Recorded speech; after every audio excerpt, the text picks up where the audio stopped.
Hello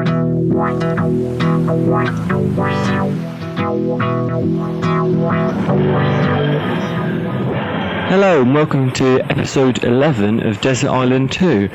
I'm Conrad, with me as usual is Will. Hello. And our guest this week is Sammi Carter. Hello, how's it going? Now, before we get into your list, Sammi, we sort of a bit about what they do in the why Doctor Who fans sort of might know them, and you of course have Who Harmony on YouTube. So yes, I do. I mean, I have like Who Harmony, which is a show to get everyone together. Everyone who's a fan of Doctor Who together, because I managed to get quite a few members here and there, and obviously it's going to build up now that Series 8 is coming up, and this is an opportunity to get the Whovians together, to have their opinions about Doctor Who and all the news that's out there about what Moffat says, what Capaldi says, what Jenna says, and about all these incredible stuff they're releasing. And it's just remarkable. It's nearly 60 episodes and counting. I mean, that's a good thing. I mean, how long are each episode, or does it vary? Well, it does vary. I mean, because there are times when we just want to discuss the hell out of the show so much, and we come up with so many weird theories within like one broadcast, and and as well as that, like bringing the news to the people, because I know the Doctor Who fans will want to be up to date with everything that's going on, because most people probably have brought their first computers recently and they don't even know what's happening. So this is an opportunity for them to know what's going on, and to set the tone, basically. Well, exactly, yeah. Because it's always good to sort of have people you can discuss the episodes with. Oh yeah, other than exactly. If you're the only Doctor Who fan, it can be a bit lonely, because who you're going to talk to about it. But through the internet, people can find other fans sort of who they can be friends with, and sort of. Yeah, I mean, for me, when I first started all of this, I started like with doing these hangouts with Matrix Lord 212, and he obviously for many of the people who haven't checked him out, you might as well check him out, because he's doing his own Doctor Who stuff, like the Real Whovians cast, and I've appeared in quite a few of those episodes last year about the whole 50th anniversary. I even do the Whovians podcast with Mike Shannon, who's another Whovian I bumped into last year, and we did quite a bit of podcasts about about Doctor Who over the 50th anniversary, etc. So this is like building up so much hype to the whole new series, because this is the beginning of a whole new generation of fans, and this was a golden opportunity for me to pick up on fans, and that's why I'm pretty proud with how successful Who Harmony's got. 2 of the episodes that I've had have become very successful with a lot of people, and I think by the time we get to the 23rd of August, I reckon we're going to have a load of new people talking about Deep Breath. Yeah, of course. So it's going to grow. It's going to grow. So moving on to your list now, your first choice is William Hartnell's final appearance as the Doctor, and it's the first Cyberman story, and it's the 10th planet. Feelings? I do not understand that word. Emotions, love, pride, hate, fear. Have you no emotion, sir? Let's face it. What's better than to start with a regeneration episode? The very first regeneration with William Hartnell to Patrick Troughton. This story, overall, the fact that it's set in the South Pole, and it's and more importantly, it's kind of different compared to all the stuff you've seen previously with the First Doctor. Most of the First Doctor episodes were about historical stories, and this is basically the first time you get to see a story that kind of felt like Patrick Troughton, like the beginning of the Patrick Troughton years of Doctor Who, and the fact that basically you got these new creatures from a twin planet called Mondas, who used to look like humans, but now they're more robot than man, and it's just really interesting how the whole Cybermen story first came about, and I was really fascinated with the 10th Planet because I think the 10th Planet was such a unique story, and now that they're obviously, the fact that Part 4 is not around with us right now, I would love Part 4 to come back more than anything, so I can get to see what really happened in Episode 4. But we've only got the animations to rely on, so I mean, that might not be good, but at least we got the good parts of the story of seeing the Cybermen and building up towards the regeneration. At least we got that. Mm-hmm. Yeah, because the problem with this one is that William Hartnell wasn't in all of it because he was quite ill at this point, so a lot of his sort of role was taken by Ben and Polly. But do you think they sort of pull it off well as companions in this story?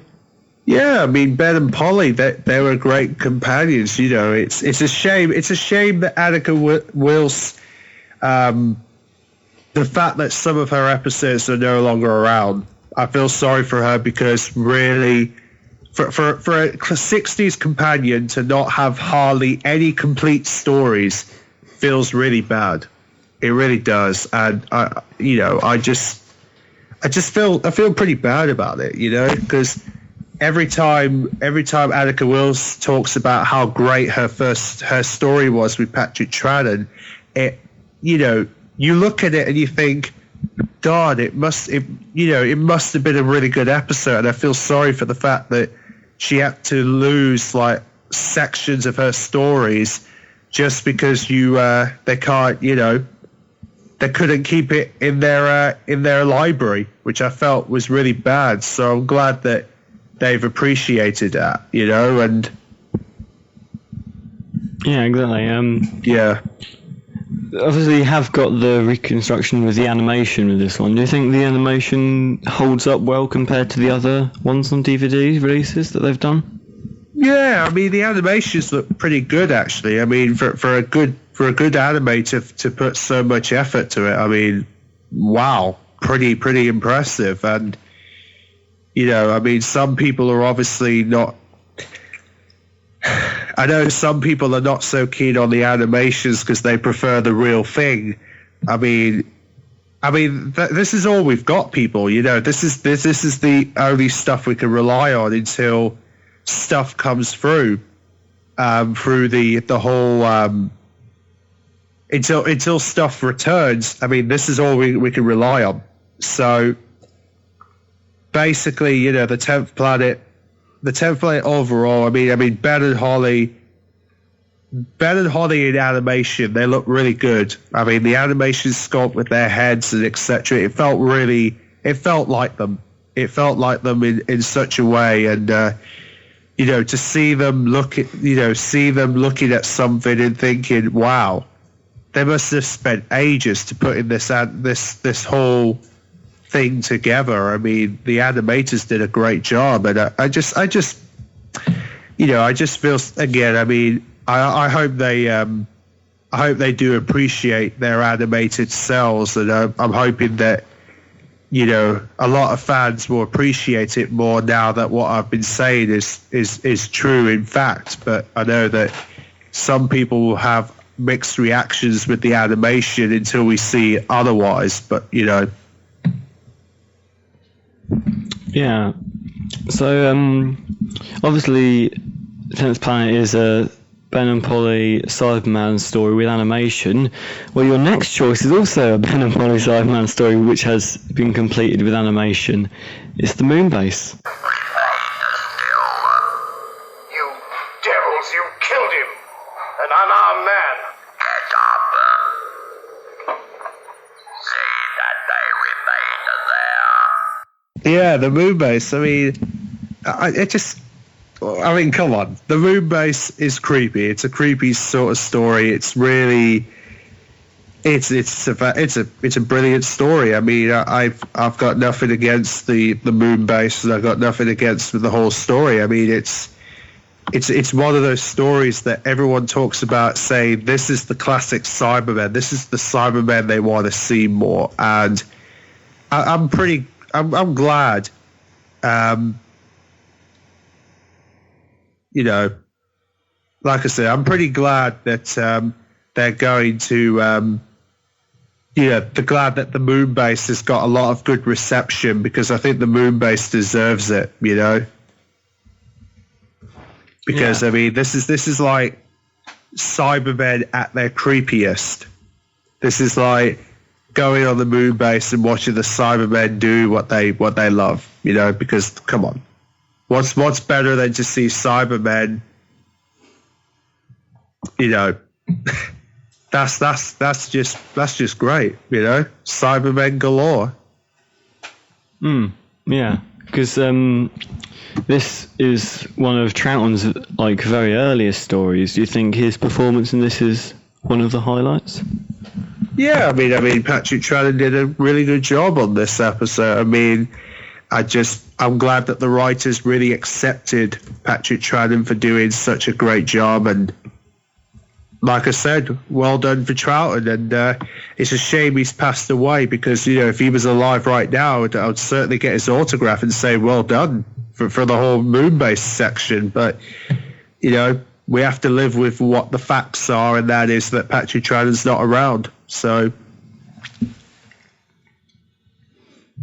that's what we're gonna live with. Yeah, I mean, he's one of my favourite Doctors, definitely. I'm a big fan of his portrayal. I haven't seen the Moonbase, but I have read the book, and I did think the book was very good. Because, it shows the plot, it's very good. Even when you can't see all of what's happening on the screen, it still translates well to your imagination.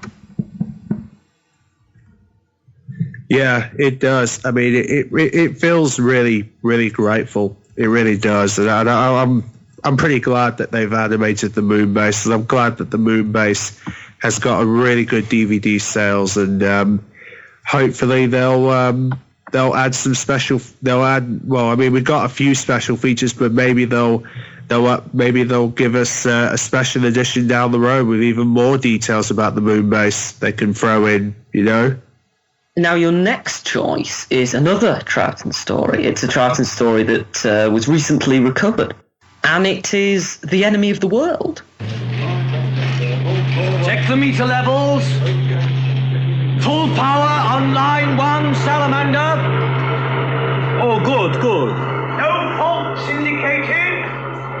Oh, excellent. Yeah. I mean, when this got announced, I'm probably...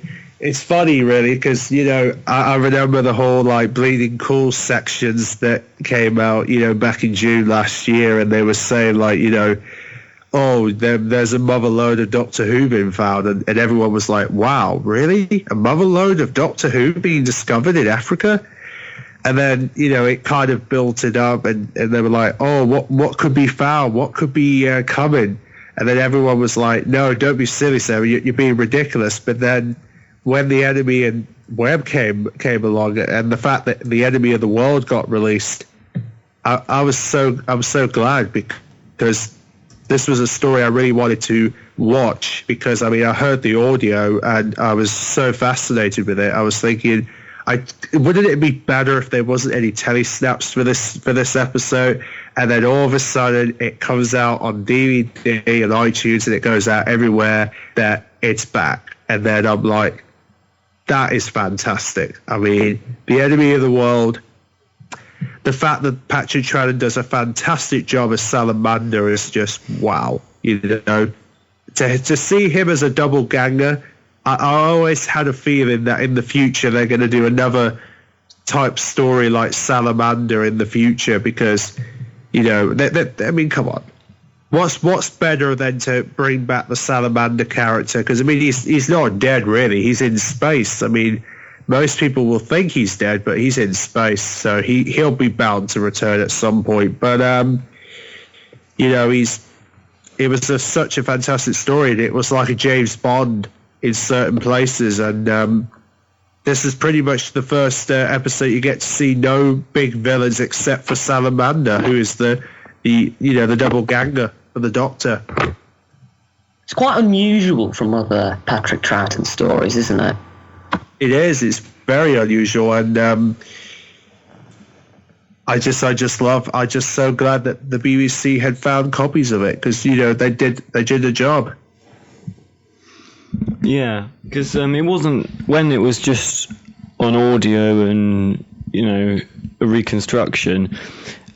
It was sort of no one was really that big a fan of it. I didn't hear that much people saying, "Oh, I really want Enemy of the World back." Everyone was talking about other stories, but it was never really mentioned. It was sort of when it was rumoured that Enemy of the World might be back, people were like, "Oh, they just have that, just have a rubbish one that might be back, just to make it sound more realistic." Instead of a perceived good one like Power of the Daleks. Yeah, or something like that. Yeah.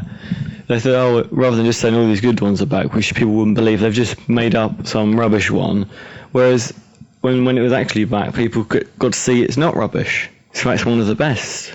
Yeah, that was the surprising thing. I mean, that's what's called seeing before believing. But I'm very grateful that it's on DVD along with the Web of Fear. I think that both stories are doing really well, and just hope there's more to come. I'm hoping that the wind is blowing in the right direction, and hopefully it will lead us to some bigger finds, like bigger stories returning, and hopefully we'll see more. Now, one of the stories which has got missing parts, and who knows, it might be back one day, but for now we have to make do with animated parts, is The Invasion, which is your next choice.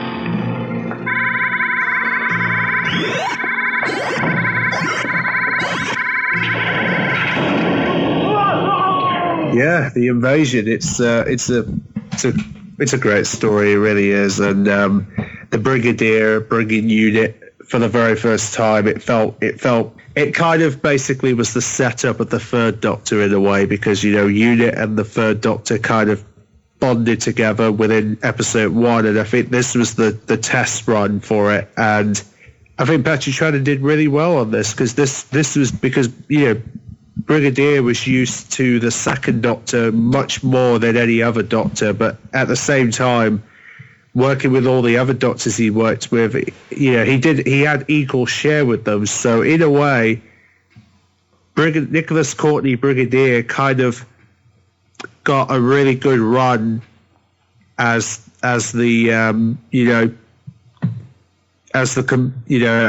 member of the Doctor Who team, and I'm glad that Unit became a part of Doctor Who, and I'm glad that Brigadier set the team up in the first place, because if it wasn't for Brigadier, we wouldn't be having Unit today, and and also the Cybermen's outfit coming down from London, and the fact that they're trying to remake it for like the new series it's remarkable, really. So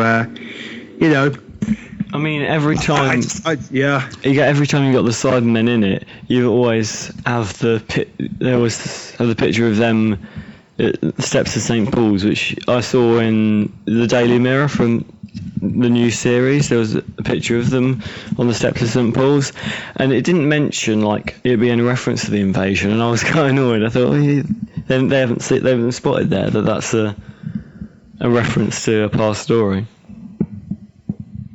Yeah, it is, and I just love that iconical scene they did in London all those years ago, and I'm hoping they're going to remake it, because it'll definitely feel like classic series, and I think The Invasion definitely has got a lot of love from a lot of Doctor Who fans who have discovered Patrick Troughton through that episode. I mean, Patrick Troughton's performance was really, really good, and the fact that he came out and dealt with the Cybermen, and Tobias Bourne, he was such a meaningless boss who is desperate to taking control, but then realizes that bargaining with the Cybermen's not really such a good idea. So overall, a really good story. It's a lot longer than your average Patrick Troughton story. It is. It's like 8 parts long, and obviously the longest out of all of them is probably 10 parts, which he did with the War Games. So either way, you know, if the invasion was a 10-parter, I don't think Patrick Troughton would be able to cope. So I'm glad he was able to cope with 8 parts in the end. So good for him. Yeah, I've always really liked this one. I think this was my first, or one of the first Patrick Troughton stories I saw, and I think the atmosphere, and especially the music, the guitar music that they've got to set the scene, works very well. Yeah, it's just a fantastic story, like I said, and I'll be very grateful if we do get to see any more Cybermen stories from the Troughton era return. You know, if they do bring them back, then that's great. So we can finally discover all the Cybermen that Patrick Troughton faced during his time. Moving from one unit story to another, your next choice is John Pertwee's first adventure as the Doctor, and it is Spearhead from Space. You know, this really is most interesting. We must examine it in the laboratory. What do you make of it?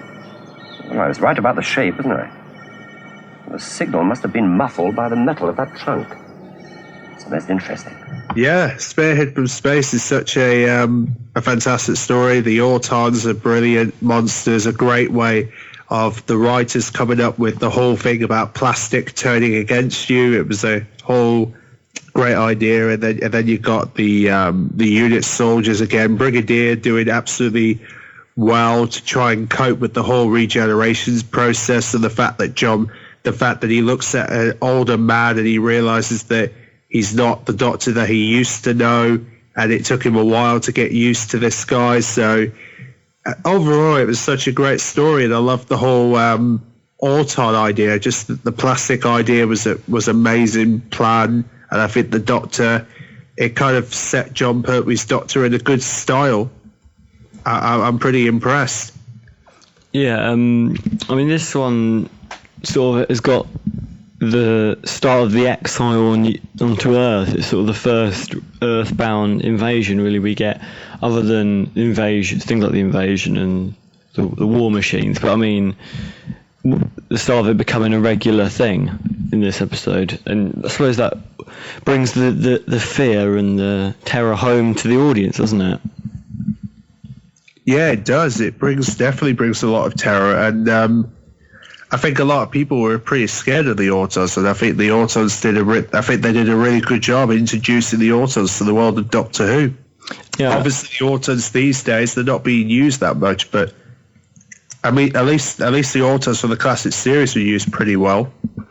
Yeah, I mean, the Autons, when shop window dummies were coming out of the shops, when my mum, she watched this when she was a child, and when it was on the first time, and she's always has a thing since about been a bit scared of shop window dummies, sort of being a bit nervous because they're a bit unnerving because of this experience when she was younger, and it's sort of, we like that for a lot of people around the country, really. Oh yeah, exactly. I mean, a lot of people would be terrified if you saw a shop window dummy coming to life. They'll be like, "Wow, that is scary stuff." So, yeah, you know, really good story for John Pertwee, and he definitely did a great debut as the third Doctor. Yeah, because sometimes doctors will take a while to find their feet, but, you know, others will just straight away be, you know, the Doctor, and you think, you know, that's him. There you go. He's the Doctor again. Yeah. I mean, that's what I kind of felt when I saw John Pertwee's first episode. I was like, "Yep, there's the Doctor right there." And the Doctor knows what he's doing, and he's going to go out there and stop the Autons. That's what he's going to do. So, yeah. Your next choice is with the next Doctor along. It's with Tom Baker, and it's one which is got a lot of location shots, a bit like Spearhead from space, because it's set in Paris, and it's City of Death. Now, isn't this nice? The only reason you were brought here was to explain exactly why you stole my bracelet. Ah, well, that's my job. You see, I'm a thief. This is Romana, she's my accomplice. And this is Duggan. He's the detective who's been kind enough to catch me. That's his job. Yeah, City of Death is amazing. I mean, wow. Paris, France, and then you get to see the mentions of the cracks in time, and yeah, I think a lot of Moffat's elements came from this episode. It's quite telling, really. But I mean, who wouldn't not love the City of Death? That's just ridiculous. I mean, wow. It's one that's sort of become more and more popular with fans, really, as it's become a sort of a gateway into the classic series for a lot of fans. Because, I mean, the DVD can be picked up quite cheaply, and it's sort of, there's not that much, you don't need that much explanation about backstory, really. It's just a great adventure. It is, and it's different, and it's not in England, it's in France. So there you go, an extra bonus to put in there. So overall, great story. I mean, there's nothing else for me to tell. I mean, it's just a great story, great locations. Yeah, Tom Baker and Lala Ward as Romana. Some say this is like their best story as Doctor and companion pair. Yeah, it's just like I said, best combination of storytelling, Doctor and companion doing their job, basically. What do you think of the prosthetics that are used for Scaroth? I think the effects look amazing. I think it's great that he's been splintered through time. I think that whole idea was set up really well, and you know, the Scaroth was certainly an interesting villain to tune into and find out what you're going to know about him, and it kind of worked. Because you've got his sort of Julian Glover playing Count Scarleone as the sort of alter ego of him as a human as well, which is a good villain. Not just so it's not just any old scary villain. It's got the human aspect as well. Yeah, exactly. That's pretty much the way to go about it. Your next choice, like this story, features an exploding spaceship, and it is a story from a later part of Doctor Who's history, from the Seventh Doctor's era, and it's one of the defining stories of the Seventh Doctor's era, Remembrance of the Daleks. He must have gone back down to the cellar. You will be exterminated! Face me down! Exterminate! Yeah, Remembrance of the Daleks.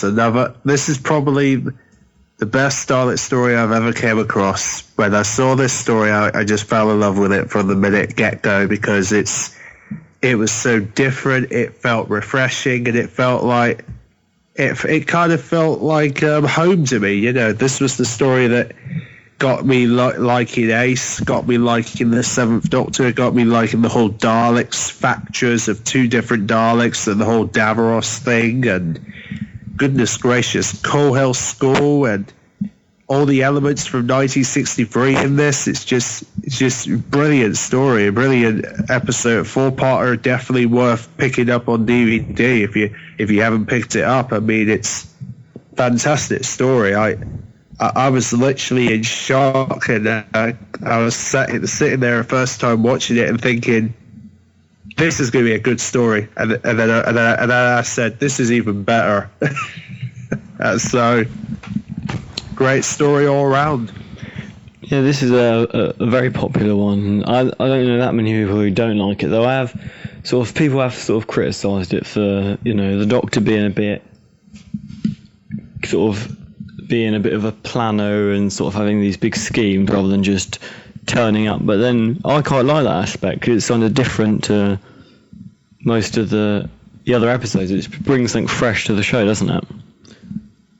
It does. It's just fantastic.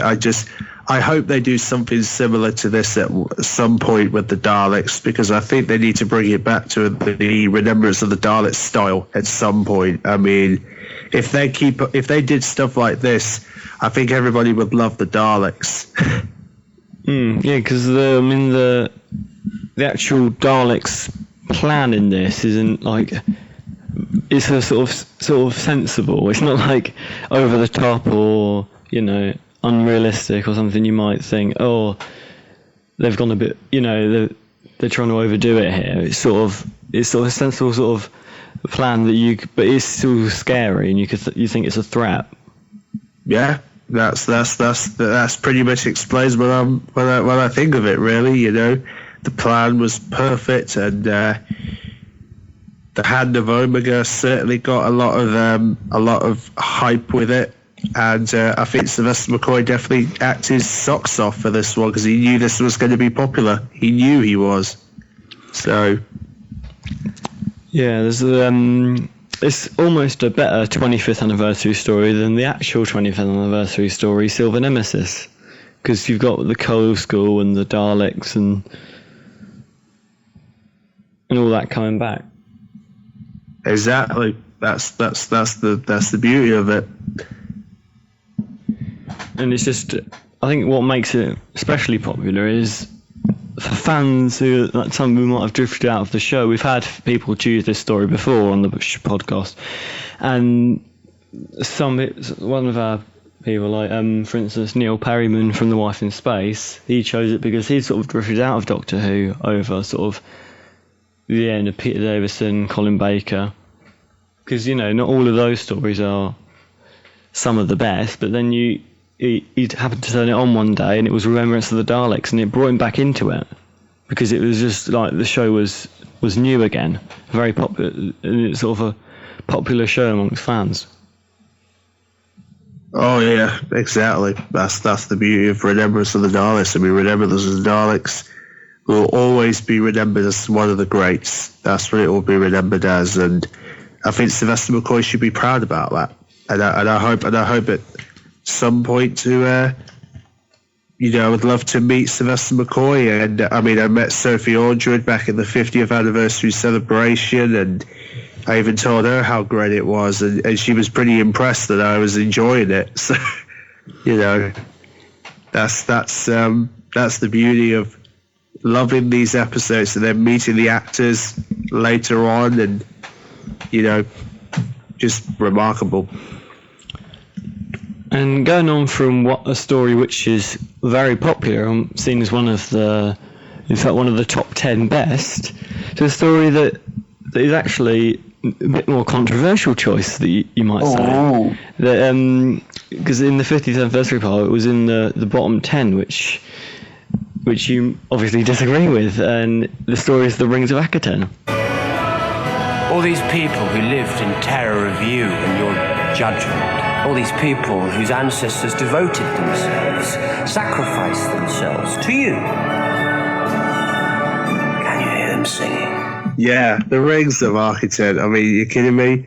The speech with the Doctor saying, "I fought in the last Great Time War," that speech altogether pretty much sums up the 11th Doctor in a way that he can deliver some brilliant speeches in an episode, and more importantly, it was a fantastic episode because it had like it was a music type episode, but at the same time you have references to the Time War, and you have references to Susan Foreman, and it's brilliant masterpiece. I just loved every second of it. I mean, it was a fantastic story, and I'm still loving the episode as of this day. And I think Matt Smith did a brilliant. And this is going to be an episode that I'll certainly remember bringing up to Matt Smith whenever I meet him in a convention or something, telling him how great I might have to do the speech to him and see if he reacts. But, you know, it's brilliant episode, brilliant performance all out. What do you think of the plot? Because you haven't actually mentioned the plot in what you said the plot is basically, you know, I mean, the plot itself, I mean, the fact that you've got this god of architect and this queen, the Queen of Years, being kidnapped by the gods, and the mommy, so-called mommy of the architect, and the fact that he wants to take away dreams and memories, because the great intelligence had this thing about memories and stuff, and the fact that this episode is very similar to what the great intelligence were trying to do. They were trying to take away memories from the Doctor and that, to ensure that they've got memories, and so they can feed on memories, and they get energy from that. But overall, I mean, the plot was really good. A really good plot. A very, very simple plot. I mean, it wasn't over the top at all. I mean, I don't understand why some people would criticize this. I mean, I know some people may have mixed reactions. Criticize it for its simplicity. Yeah, I mean, I know some people have mixed reactions with it, but it's overall, it's a great story. I mean, I got nothing against it. It's the beginning of the Matt Smith years, and the beginning of, it was kind of building up Matt Smith's confidence as the Doctor, really, because he didn't really have that much build-up time in Series 6 when Amy and Rory were around. So maybe this was an opportunity to build up Matt Smith a bit more, which I think is a good thing. Is there anything that you can see why people would sort of dislike it so much, or is it just one that you just like everything about it? I mean, obviously, some people are going to say, most people will probably say, "Oh, the music's not that good," and then most people are probably going to say, "Oh, why? What was Clara thinking?" and etc. But people need to realize this, is that if it wasn't for the speech, we wouldn't get that amazing speech with Matt Smith, and we wouldn't be getting this really, really good atmosphere with Matt Smith's Doctor with the planet. I mean, it was a brilliant atmosphere. Good speech doesn't necessarily make up for a lack of plot, some people might say. Well, I mean, it's I mean, like I say, it's their choice. If they want to not like the episode, that's their choice. But overall, I mean, I'm sticking to my true facts, and that is that it was a great episode. And I, obviously this has been discussed in the Whovians cast with Major Swords so many times about people that having mixed reactions with the Rings of Architim. But I mean, come on. I mean, we have mixed reactions. That's the whole point of being a Doctor Who fan. You either you'll like certain stuff, but then you'll hate certain stuff. So, overall, it's a Whovian thing, basically. Exactly. I mean, there are some reasons people might like the show, but others might hate it for exactly those reasons. It's personal taste, really, isn't it? Sort of different things. Yeah. I mean, it's basically a mix and match. Yeah. I mean, personally, I don't think it's not one of Matt Smith's best, but I do think there's definitely a lot worse stories that he's done and that other Doctors have done. It's definitely not the worst. So sort of Clara seeing a new planet was definitely, for the first time, an interesting experience. Oh yeah, I mean, it's again, it's if people like it, people don't like it. It doesn't matter, really. I mean, we're all Whovians. We can all have our taste of being our favorite episodes, and anyway, everyone's favorite episodes are different. So, if they don't like Rings of Architem, they might like The Day of the Doctor, So either way, it's good stuff. Well, everyone does seem to like The Day of the Doctor on the podcast, because that's been chosen quite a few times. So there you go. That's the change in reaction. But it's always good to sort of see people who choose ones that are a bit less obvious. Now, you also get to take a book to your island, and the book you've chosen is The Essential Guide. Yeah, Essential Guide is such a useful book. It kind of, obviously it doesn't have like, you know, all the stuff with the Day of the Doctor, and it doesn't have like the Time of the Doctor, so it doesn't completely do the whole Matt Smith era. It only goes up to series the end of series 7, but at least it's all right. At least they're giving you some of the main facts about the show. That's the main thing. We've had quite a few people choose non-fiction books sort of about the facts of the show. Do you think that the appeal of that is sort of, you can sort of get a whole overview? Rather than fiction or something. Exactly. I mean, this is an opportunity for like new fans to get into the show, and I mean, if it wasn't for these books, we wouldn't be getting any new Doctor Who fans right now buying tickets to go and see Deep Breath. So, you know, they're obviously getting into the show because of like their friends buying books like essential guides and etc. So if it wasn't for them, they wouldn't be having Doctor Who, you know, wouldn't be into it. Yeah, a lot of people sort of, there's been a book they remember getting when they were sort of getting into the show that sort of inspired them to watch more and then discover more about other aspects of the show. Yeah, and even like into the classic series, like, which people might not, you know, immediately know everything about if they're just getting into the new series. Yeah, I mean, again, like I said, I mean, it's a useful book for those who want to get to be fans of Doctor Who. Pick it up, you know, definitely useful. Now, your other choice is your merchandise choice is quite an interesting one, and it's the 11 Doctors action figure set, which was released. What was it? 2010 was it released? Yeah, it was 2010. Yeah, I mean, when I saw this figure set and when this figure set was announced, I think a lot of people got so happy about this because this was actually the first time that I ever got my hands on classic Doctors on figures, because I've never picked up like any of the classic Doctors on figure form.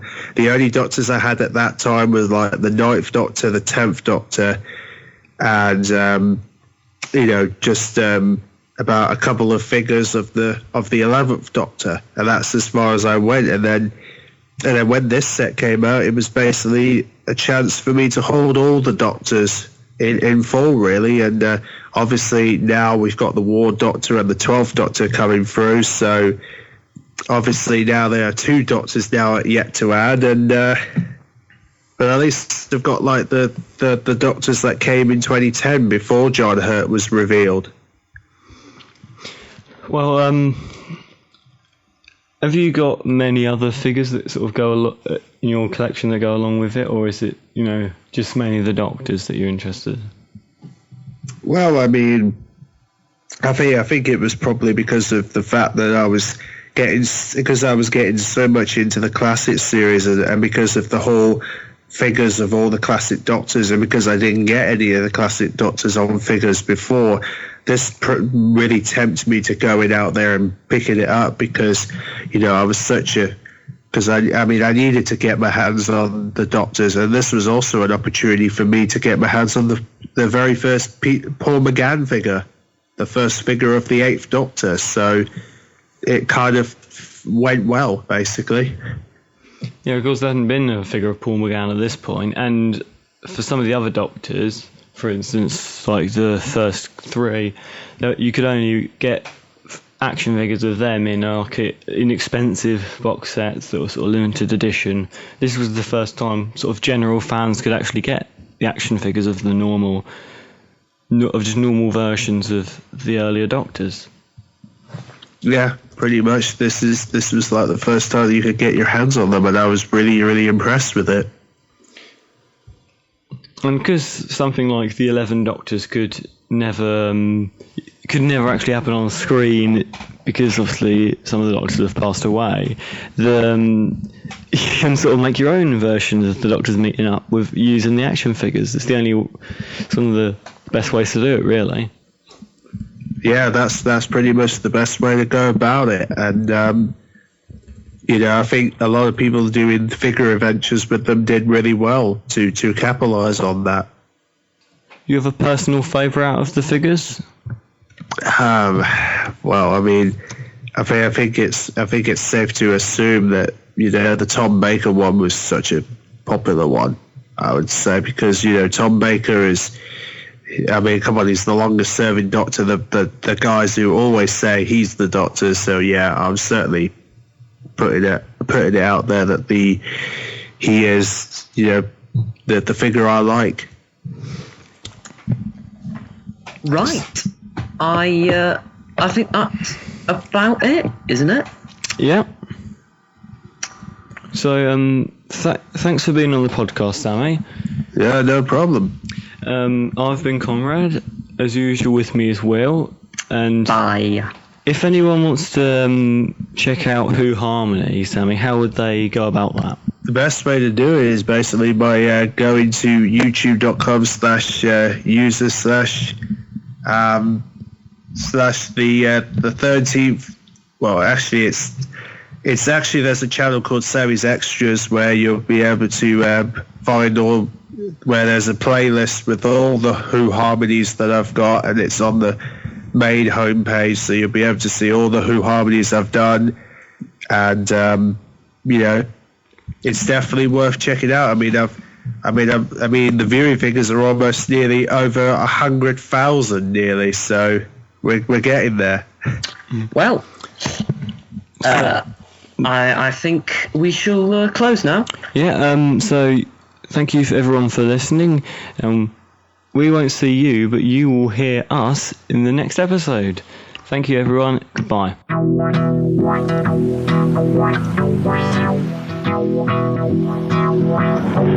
Wow.